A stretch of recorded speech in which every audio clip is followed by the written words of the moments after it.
We're going to turn to a rare admission of failure from a top boarding school. 1 year after 17-year-old high school junior Jack Reed died by suicide. We're going to speak with his parents after this report from Eva Pilgrim. Good morning, Eva. Good morning, George. The school publicly admitting its failure on the 1-year anniversary of Jack Reed's death.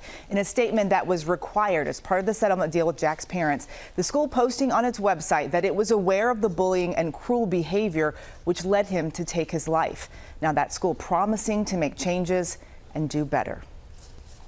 It's a stunning admission. An elite New Jersey boarding school acknowledging it failed to protect one of its students from bullying. The school accepting responsibility after the student's suicide, saying it fell tragically short in Jack's case. The Lawrenceville school, which touts its tight-knit community online, now settling with the family of Jack Reed. The 17-year-old took his life in April 2022, the school admitting that bullying and unkind behavior and actions taken or not taken by the school likely contributed to Jack's death.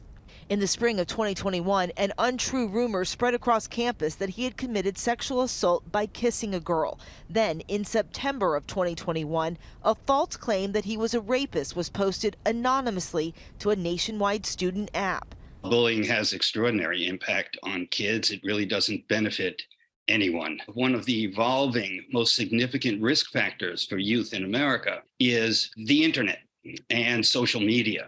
The school investigating the rumors, finding them false, but never publicly sharing the results or telling Jack.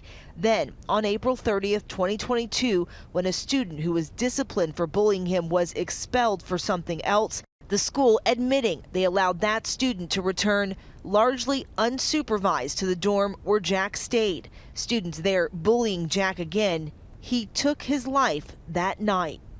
The school now promising to create policies around spotting and stopping bullying and agreeing to contribute to multiple nonprofits focused on bullying and suicide prevention.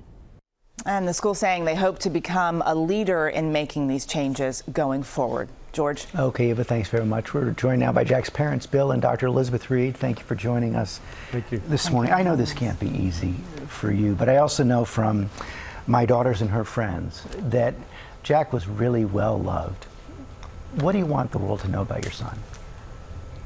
I think, first of all, I just want to say thank you for having us. When you lose a child, I think it's very hard for people to know what to say to the parents, and it's honestly a pleasure for us to speak about our son.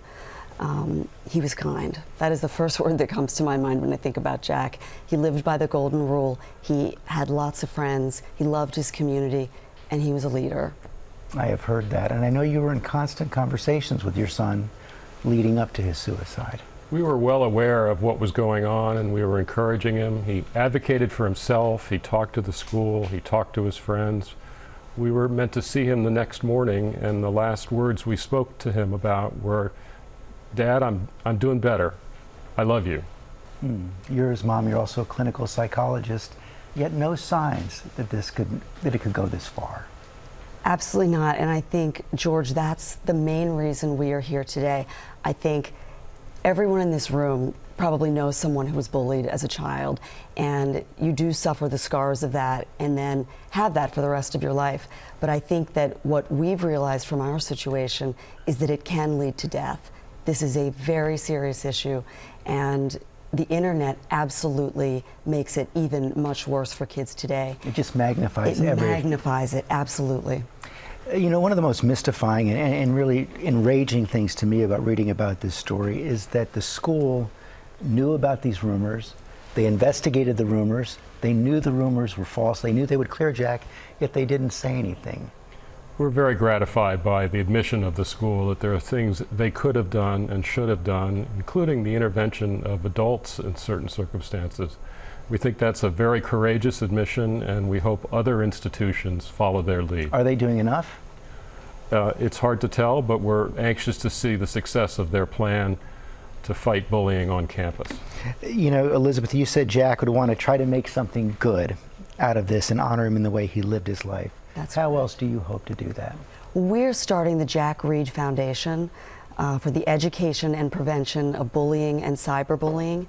And although our lives feel completely destroyed, you lose a child, you look around at the rubble and you say, what can I make out of this? I know Jack would want to save other children. And that's what we want to try to do. And for other families who may be worried about their children, what advice, what words can you share with them? I think the first thing is stay in contact with your kids. Take everything seriously. Communicate with the school. And I think one other issue, Bill, you could speak to is the lobbying effort. Well, one of the things we've learned is that in many states there are established anti-bullying rules. They don't usually govern private institutions, charter schools, parochial schools. That's something we'd like to change. Across the board. Across Yes. the board. Something we didn't know until I would have never we known lost that. Jack. Exactly. Well, thank you for coming. As I said, I know this hasn't been easy for you, but I know you're determined to make some good come out of this. We are. Thanks for having us. Thank you. And if you are struggling with thoughts of suicide, text or call the crisis line at 988. Free help is available 24/7. Hi everyone, George Stephanopoulos here. Thanks for checking out the ABC News YouTube channel. If you'd like to get more videos, show highlights, and watch live event coverage, click on the right over here to subscribe to our channel, and don't forget to download the ABC News app for breaking news alerts. Thanks for watching.